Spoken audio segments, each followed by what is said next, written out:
Awakening Personal Transformation, and our mission is teaching tools for positive change. Our theme for 2016 is a world that works for everyone, and our June theme has been let go of discord and live in harmony. We're really privileged today to have Reverend Josephine Smith speaking for us. She's performed, well, let me get my other piece of paper. She comes to us from Occidental. She's been a chiropractic neurologist for over 30 years. She became a minister in 2005 and opened the Community for Spiritual Living in Petaluma at that time. Her practice in San Rafael is where each session ends in a prayer so that all are educated in the truth of their wholeness. She says she is happy to be here with us today. Please welcome Reverend Josephine Smith.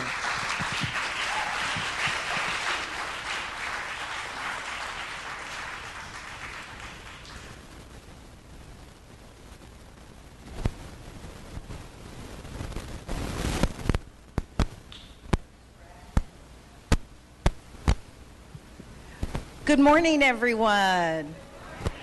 We couldn't quite get the head part to fit on. I think somehow my bra must have knocked something off. So anyway, I'm using the mic. I hope you can hear me. If you can't, just raise your hand and I'll try and do something else. I am so glad to be here. It's been quite a while since I've seen you all. So thank you. The theme for creating a world that works for everyone, I thought, well, what is my part? So that's why I picked the topic, what is my part in creating a world that works for everyone? Now, I don't know about you, but when I hear what is my part, my mind starts to go to, okay, what's the plan? What's the action steps I need to do? How many of you are like that? Give me a plan, I'll put it in action. But what if my part isn't even recognized until the whole is recognized? What if we were able to just get the me out of the way, the my part, me, until we got that the me isn't me until it's we? What is the whole of us to do? What is my part expressing? So I was thinking PE, part expressing, my part expressing, okay. Let me remember first, I'm in the whole, and that I am created in the image and likeness of God. So there is nothing to do. There is nothing to get, but only to discover. To discover that we are made in the image and likeness of God. Put your hand on your heart and just say, I am here to discover. I am here to discover that I am made in the image and likeness of God. I am made in the image and likeness of God. So that's all we're here to do today. Well, then my job, out of that, well, what is my personal empowerment? I like to play with acronyms. PE, part expressing, personal empowerment. Again, I start thinking action. How many of you think of action when you hear of empowerment? It's all over organizational development things. How many of you are in human resources? Okay. You know, or you've worked for a company. This is what Eric Butterworth has to say, though, about personal empowerment. Personal empowerment is not empowering the personality or the ego, but taking our divine gifts as expressions of God and using the power within to create a life of meaning and purpose, not just for us, but for the whole. How many of us have looked at personal empowerment as not something just for us, but something that's going to empower the whole? That's a lot more powerful. And that's what it is to be spiritually, personally empowered. but it takes a little work, right? It takes a little work. Are you ready to get to work? Are you ready to do the work? You don't all have to say, yeah, at the same time.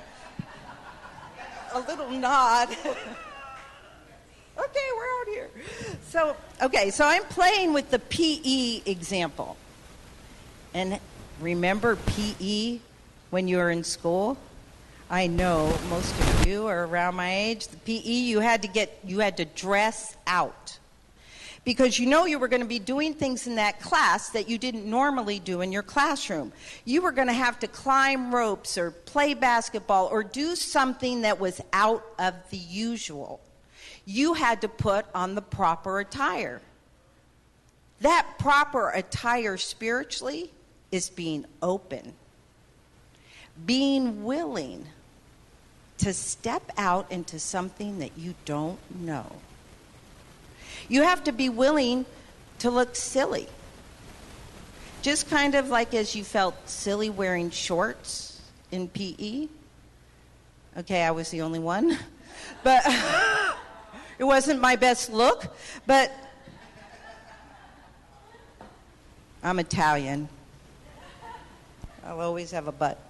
Anyway, so what do we have to get out of? If we're going to step forward and be willing to be open to new things, we have to let go of some beliefs. This is where it takes some work. So I'm just going to list a few.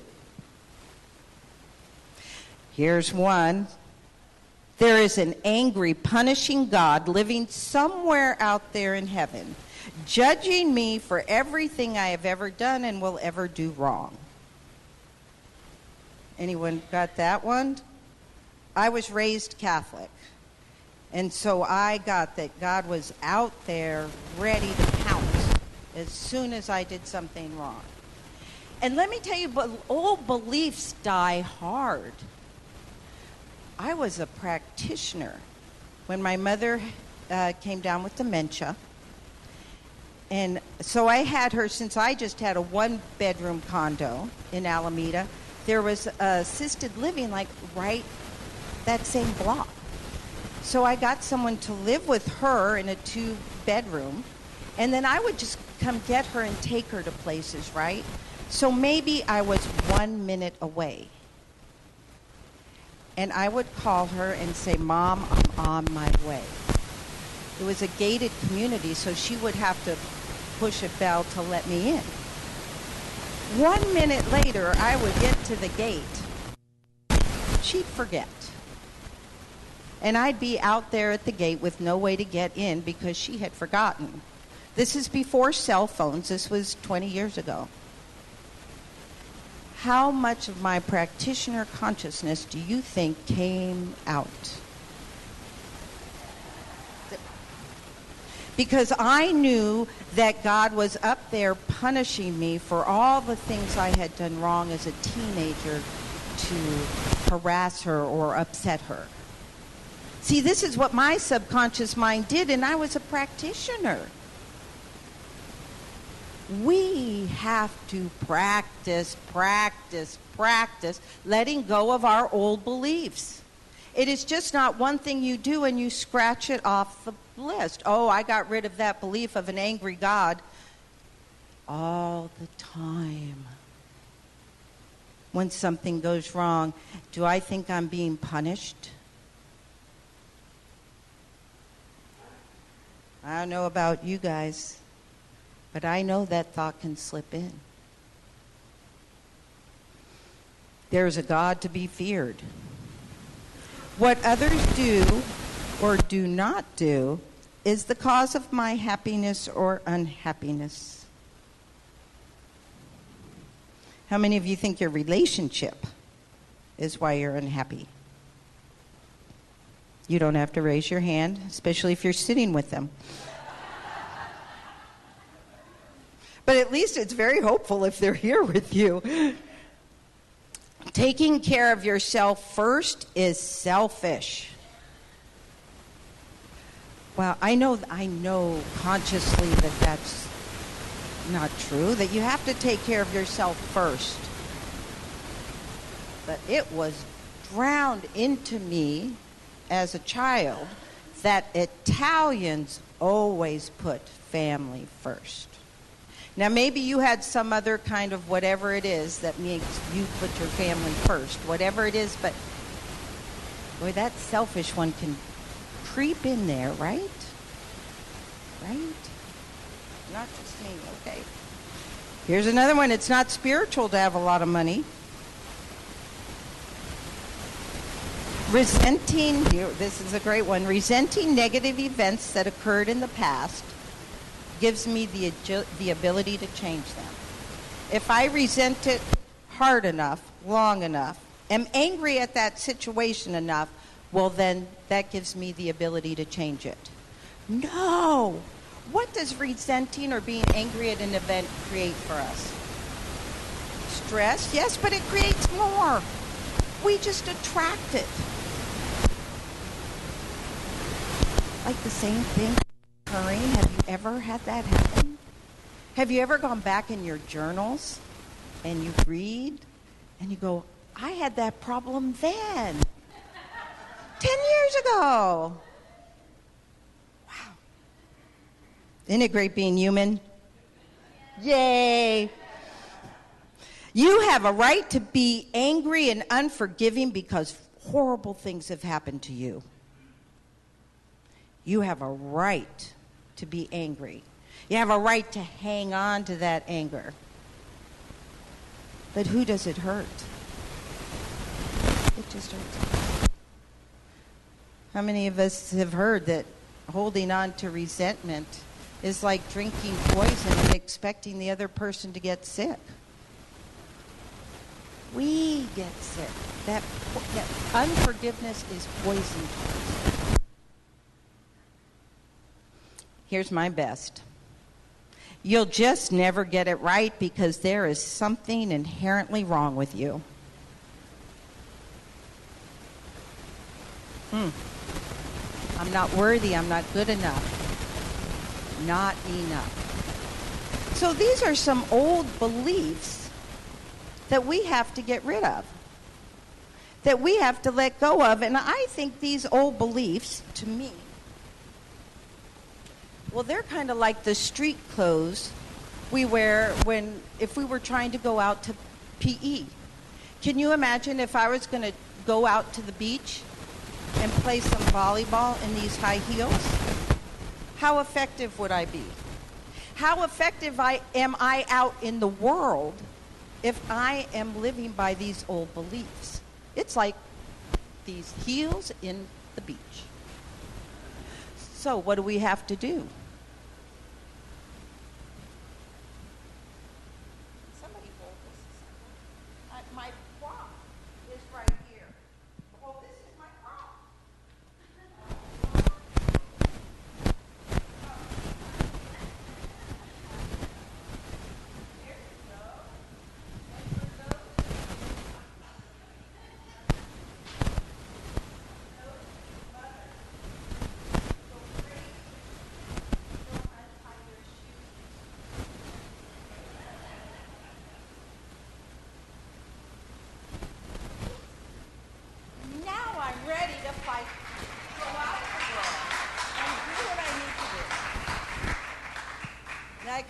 I could wear this cool sweatshirt.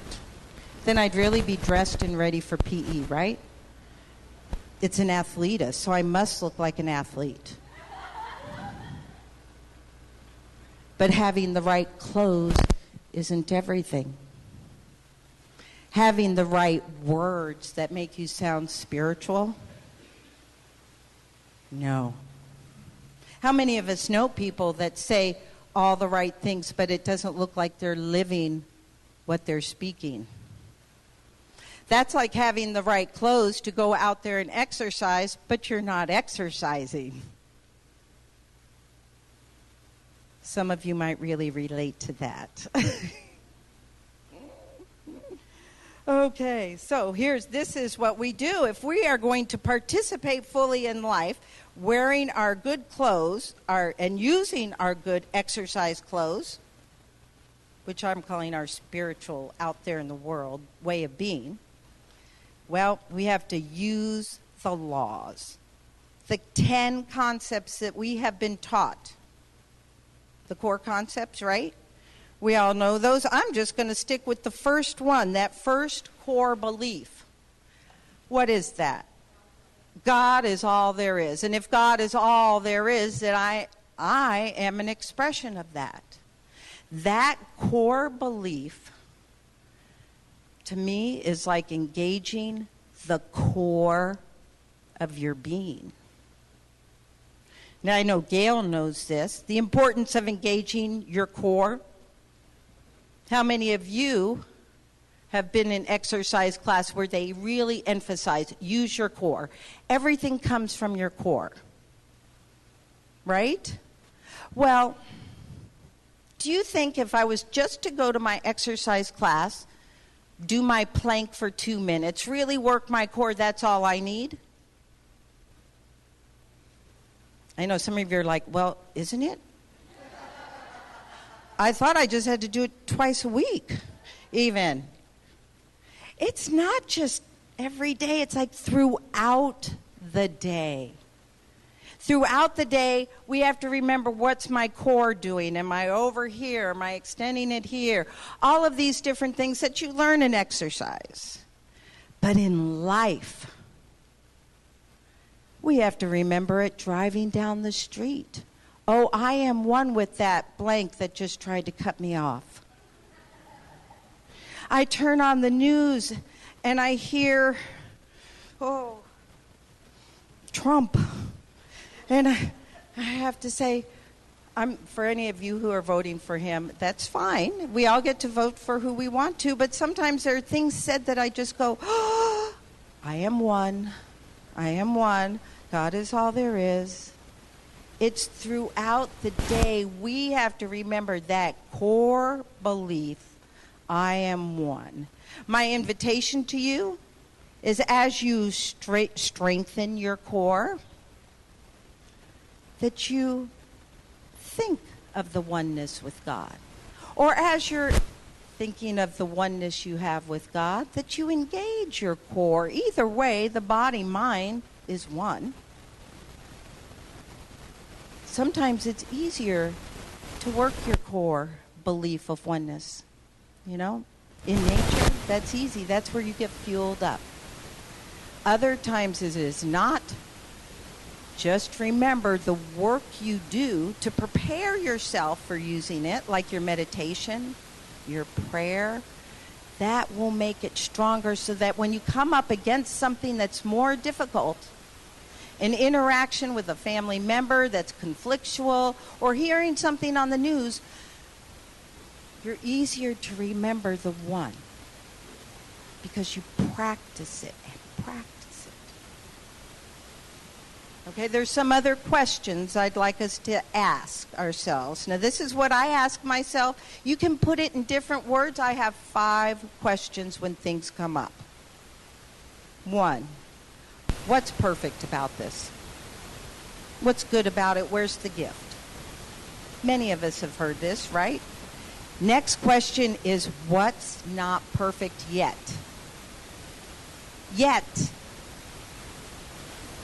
Some of us don't like to dwell on what's not perfect. We think, oh no, just keep on the positive. No, we have to identify what's not perfect yet.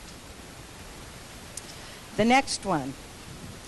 What am I willing to do to change? And what I recommend is one simple thing.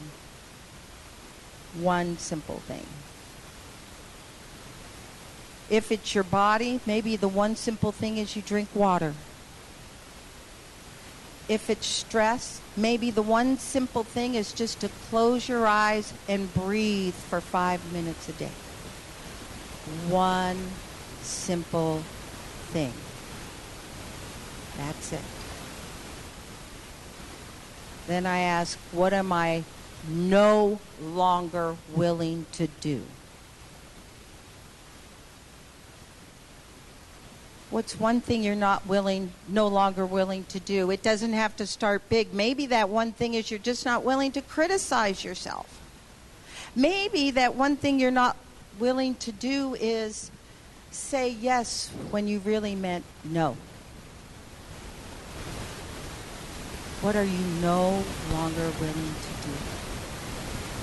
And the next thing, well, how can I move through this situation in a way that is joy-filled?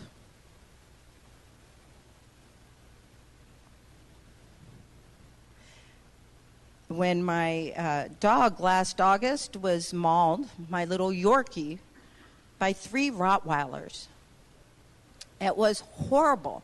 And I didn't know what's good in this. There was no good in that. I couldn't see it then. What I saw later was how my whole neighborhood came together to support us to get a handle on those Rottweilers that were out there. How could I bring more joy to it? Well, how do you bring joy to the fact that your dear little dog is there? But I kept thinking, and what I did is I would go to the pound and look at puppies. I went and got a puppy. I wanted to move through with joy because you know why? Joy is who I am. Joy is who each of us is. And when we get out of the way, like Troward says, get your bloated nothingness out of the way, then life can work. I get in my way more than anyone else gets in my way.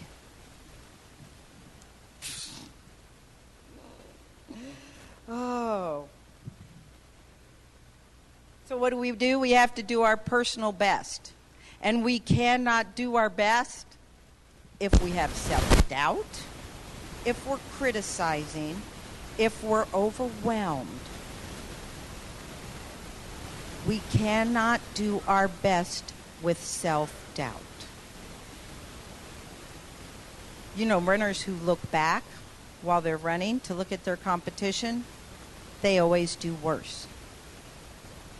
The more we look back at where we might fail, where things could go wrong, what if, the worse we do.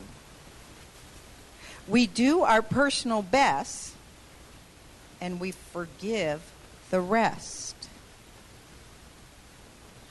Ooh.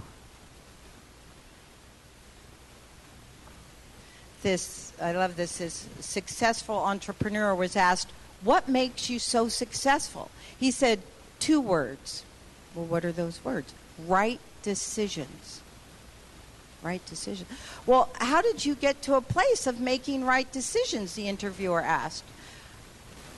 1 word. Experience. Well, then how did you get all that experience in order to make the right decisions? He said 2 words. Wrong decisions. We need to be happy about our wrong decisions. I'm going to say that again. We need to be happy about our wrong decisions because they are leading us in a path of our highest expression. When we look at them and recognize, oh, I'm doing my best. Because, right, when you make a wrong decision, aren't you doing your best in the moment? Right? We don't all set out, oh, I'm going to make the worst decision of my life. I can't wait to do that. No, we say, I'm going to make the best decision I can. And, oh, now I see that's wrong. But forgiving ourselves is the most important. I do one thing at night. I write down 3 things I'm grateful for. Just 3. I write down 1 thing I did good so I can celebrate myself. The next thing, I write down what I forgive. Every day, there's at least 1 thing to forgive. And a lot of times that forgiveness has to be to me. What did I forgive myself for? So as we're stepping into our personal empowerment, I'd like to read a quote here. This is by a New Thought pioneer, Robert Bitzner. Infinite mind cannot retract its divine announcement. No matter how far you may seem to wander from the divine fiat, you still remain the divine you. Backsliding is only in thought, never in principle. You never left your divinity, only your thought wandered. This is important to know because there are times when we have spiritual growth that seems to have stopped. But it does not. It never does. Rejoice in the divine you. Recognize the center of your power, that you are in conscious control. When you think of your personal power, your personal empowerment, in that way that serves the whole, where you ask yourself these questions that I have talked about, the questions that take you through to a greater understanding of whatever is happening in life. When you feel like you're doing your personal best and forgiving yourself, what quality of being resonates within you?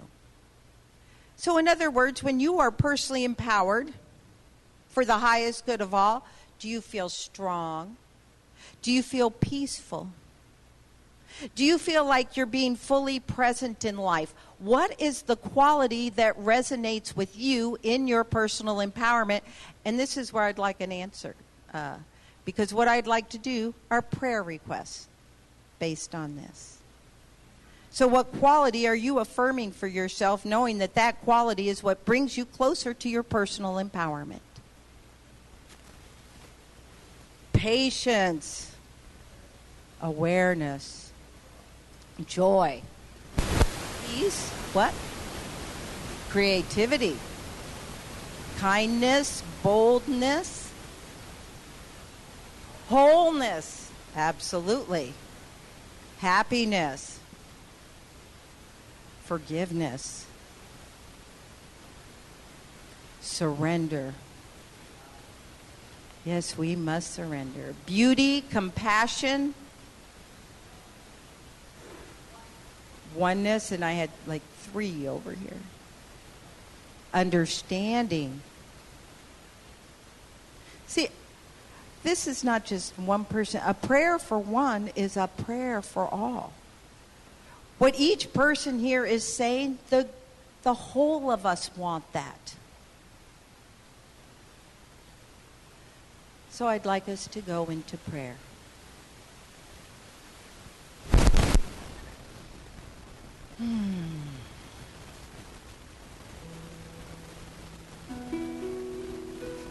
Resting. Allowing your body to completely relax upon the chair. Feel your shoulders drop, your jaw relax. Feel your back fully supported and your thighs heavy and relaxed. Feel yourself let go. Letting go of what has been and letting go of what is yet to be. Full attention on the present moment, right here, right now. It is only in present time consciousness that true healing can happen. So we take this present moment, this time, to recognize the one that is pure love. Love that goes beyond good or bad or right or wrong. The love that has no opposite. That love that gives of itself over and over. That creative expression of love that is in and through all of creation. It is what I call the beloved because it is everywhere, growing and expanding into greater ways. Well, it is right here, breathing my breath. I am love.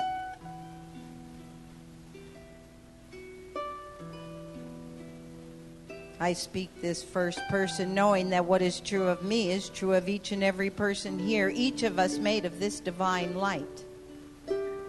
The love that is within is that flame, and we fan it with our faith of knowing the truth of who we are.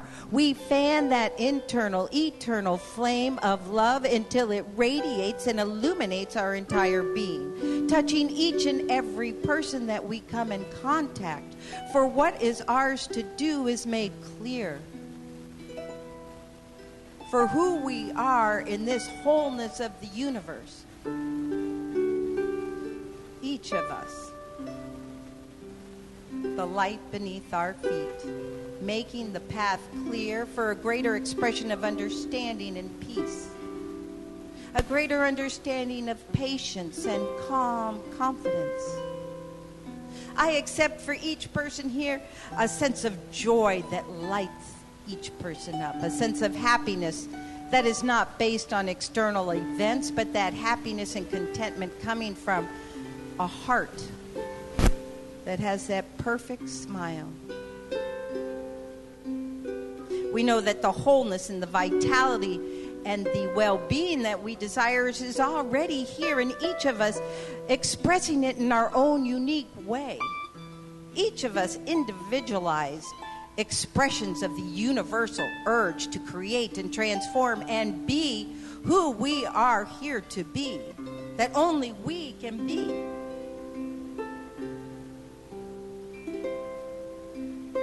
So I ask each of us to place our hands on our hearts, to feel the love that is within, that is lit so brightly you can feel the fire upon your hand, that you can feel this radiant expression of God and know that truly it is who you are.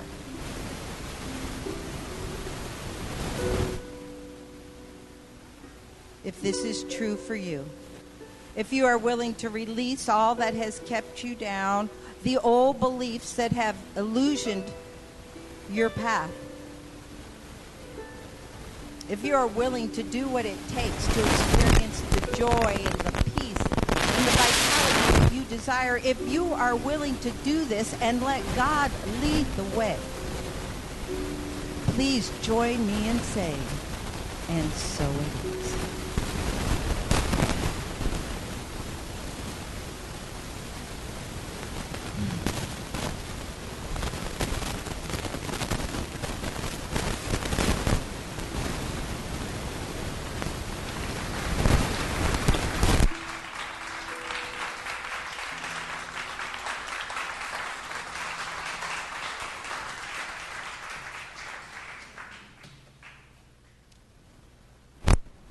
Thank you so much. This is a piece called The Circle.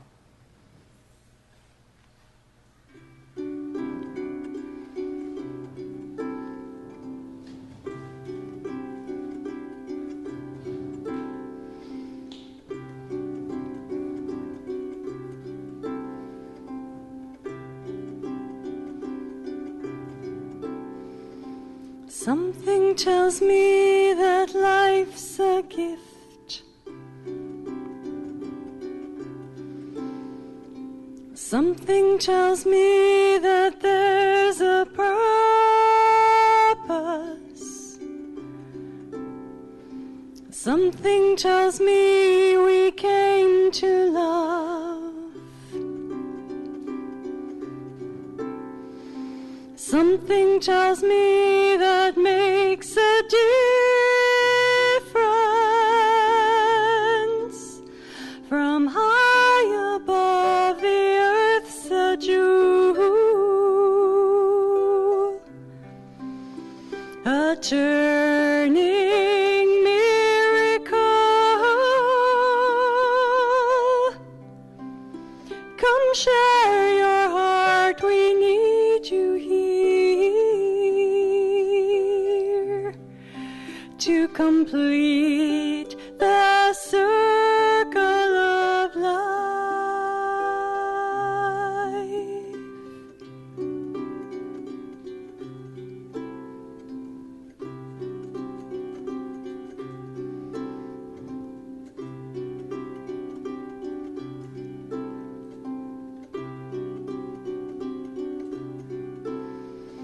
Something tells me we're waking up. Something tells me it's just in time.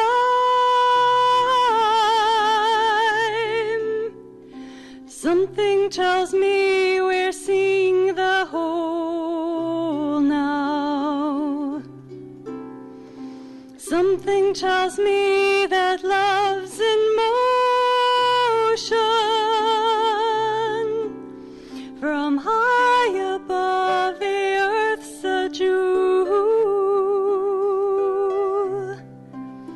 a turning miracle. Come share your heart, we need you here to complete the circle of life.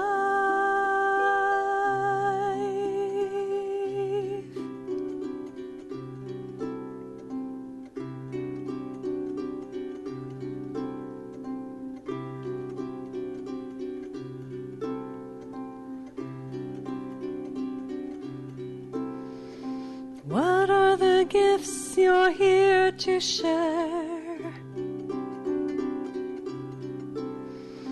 Follow your heart, you'll find the answer.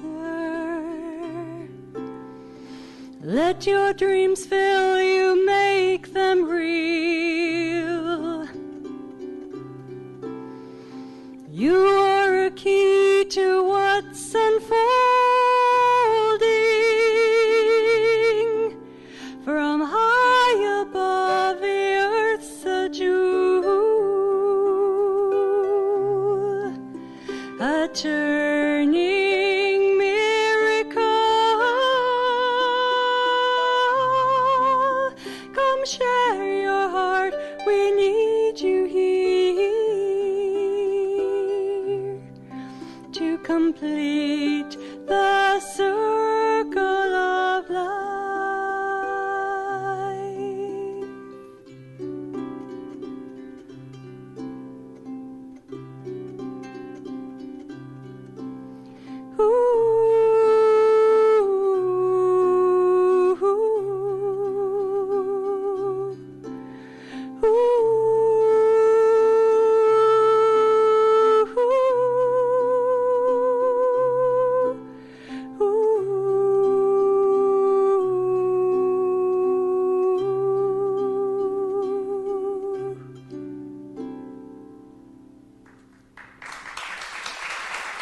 Thank you.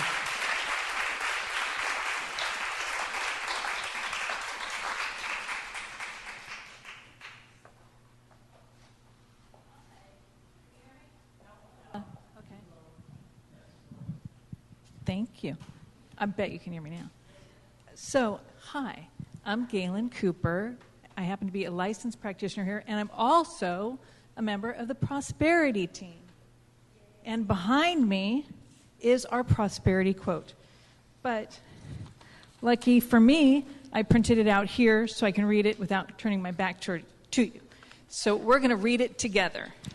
When, through intuition, faith finds its proper place under divine law, there are no limitations, and what are called miraculous results follow. That's like miracles. Okay. All right. So I want to thank Reverend Josephine for setting the little thing for me, because I'm going to sort of be using PE, which is personal empowerment, because God gives to us, but it's through you and me and all of us together. and to also kind of borrow something that Reverend Sarah said last week, we are kind of like PBS, sort of. We're more like SBS, like a spiritual broadcasting system. And I'm going to read this too. PBS is, they have, who watches PBS? Thanks. Okay, what do they have? Yeah, okay, good. Thank you. You guys are doing your part great. So anyway, we here don't have any corporate founders or, that word too. Oh, God. So anyway, this means that we do totally depend on each other. And like I said, God gives through you. And I'll have to say, in my directions, it says, say your little personal part. So this is my personal part. Mark and I are auto tithers. So it takes money off your credit card to pay for it. All of the great, oh my God, today's music and that harp playing, please, that was wonderful. And and you're beautiful. What is that thing that you do? So, it was like magical. It was like a fairy music. It was great. So, and oh my God. Okay, so I forgot to say I'm a mom too. Okay, I saw Josephine in those shoes, and I'm like, oh, what? She's going to climb up on this stage in those high heels? I didn't want to say anything. I was so glad when she took them off and put her tennis shoes on, because I also wore like really small little heel shoes to even get up here to this altar. So, but anyway, I'm supposed to be saying more of this. So, like I was saying, we are auto tithers, and I love that because it helps us because we use our Mileage Plus card. So it's like more Mileage Plus for us. Although this summer we haven't used it, but eventually we will use the points to do that. But so anyway, sometimes in the summer, please look around. People leave. So, we do auto tithing because if we do leave, our community still does get a pledge. But partially sometimes, and this is also going to coincide with you holding your pledge up to your heart and me asking for the ushers. Who's an usher with the baskets? Yeah, great. Come up here. Oh, I love this. So easy when people follow directions. So anyway, in the summertime, I like to give some personal gifts too, although we do auto tithe, because summertime, sometimes the gift giving goes southward. So anyway, now. With all the vacationers. Yeah, that's right. That's right. The birds. Okay, so. All right, you guys are here. Good. Oh, okay, I'm going to give this. Oh, okay. Put your donation to your heart. And we're going to say, and it should be behind me now. There it is. There it is. Okay, there. I give. Yeah, good. I now send it forth to trust and prosper. I know that everywhere it goes, it is creating a world in love. One heart and one thought at a time. And so perfect.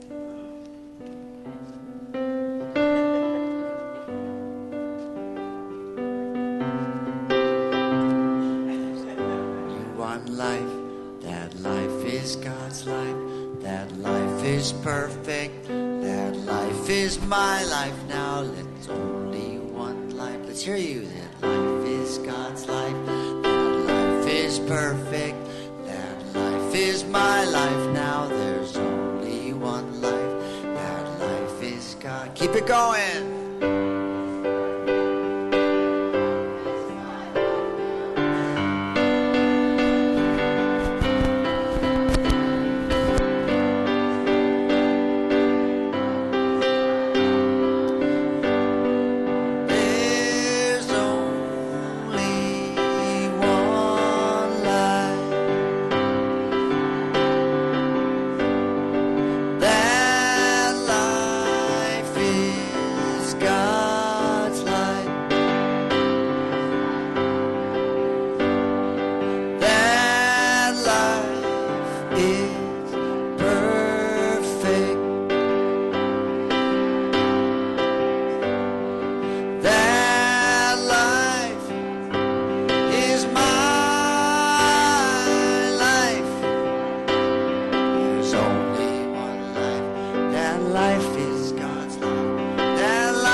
they're here already. That life is perfect. That life is my life now.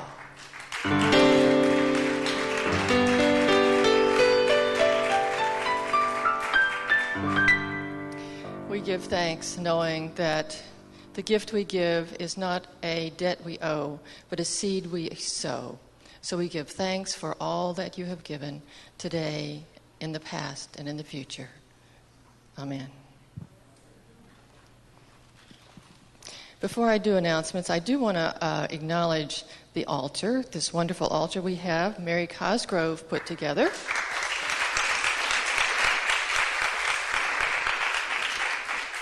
And it's an interpretation of our theme of letting go of discord. She says one of the ways she likes to let go of discord is she reaches out to others and gives love. And that takes her out of her personal self and connects her back to the one heart, one mind, and to harmony. So thank you again. Isn't that wonderful? She has little teddy bears and give hugs, so we might remember that extra hug that we can share with everybody today. And also I want to acknowledge that there is a mini mall for Christine so you can take her music home with you when you leave today. So, announcements. How many of you, is there anybody here who's here for the first time? If so, raise your hand. Do we have some people with packets? If you're here for the first time, who has the packets today? There'll be a packet that will appear in your hand shortly. So we're glad to have you with us and hope you'll come back. Next week, remember this, we will not be here. If you come here, you will not find us. We'll be at the Best Western in Corte, Madera, the one that's over near the town center. We were there a couple of weeks ago, so we'll be there again. I look forward to seeing you over there next week. We have a special treat for you. How many of you have heard Scott Grace perform and really enjoyed his work? Well, he's an amazing musician, for those who haven't heard him, and kind of a Dr. Seussish poet. He creates incredible poems and rhymes, and he does it on the spot. He just downloads it from the universe. And he's gotten millions of hits on his YouTube channel. And he's going to be here at the Learning Center after service on July 10th from 12:30 to 2:30. And this will be a special opportunity to be up close and personal with him, and also to possibly receive a personal channeled song that you can record on your own phone. And that's a $200 value. And we're only charging $15 for the workshop. And, of course, there will be refreshments included. We always have food. Yes? Pardon? Scott will be here. Oh, here instead of at the Learning Center. Okay, well, now you know. So the founder of our philosophy is Dr. Ernest Holmes, and we're offering a powerful class for you to explore his many writings, going from his devotional writings to his more impassioned teachings. And there will also be videos of him, and you can listen to some of the recordings of him. So our wonderful Scott Murchison, Reverend Scott Murchison, will be your teacher and guide for this Essential Earnest class. Besides reading and sharing, there will be experiential exercises to help you bring this philosophy into your everyday life and work. So that's going to be Thursday evening starting July 14th, and the registration is over at the education table. And by the way, the tickets for Scott Grace are at the back today. There's still openings for the video team. We did get one person stepping up last week, and so we have room for a couple of more people. So if you're interested in joining the video team, just go over and talk to them today. We don't know who you are, but you know who you are, so step up and enjoy doing that. Our teen program is available weekly, so you can talk to Suzanne Dubois or Scott Murchison about that for more information. So if the practitioners will come forward and surround the room.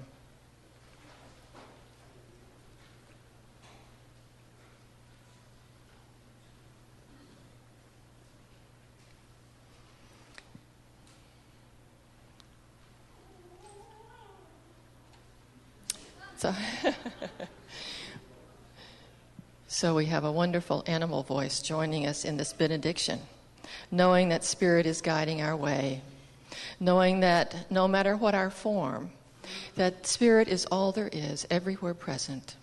So we relax into the knowledge that we are in a healing pool of Spirit's love and support, and always guided and directed in every moment, in every way. And so it is. Amen. So if you'll join me in the affirmation. Standing. And the affirmation as I embrace my oneness with all life, my part in the whole is made clear. I walk in calm confidence, or I am held and guided in the journey. Thank you, thank you.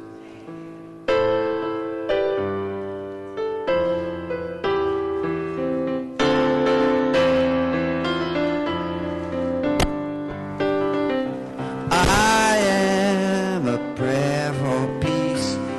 Wherever I go, peace goes. I feel peace inside. In every breath, peace abide. I know the joy of peace, and I choose fear to release. Yeah, every moment love wakes up, and peace is every step. And peace is every step.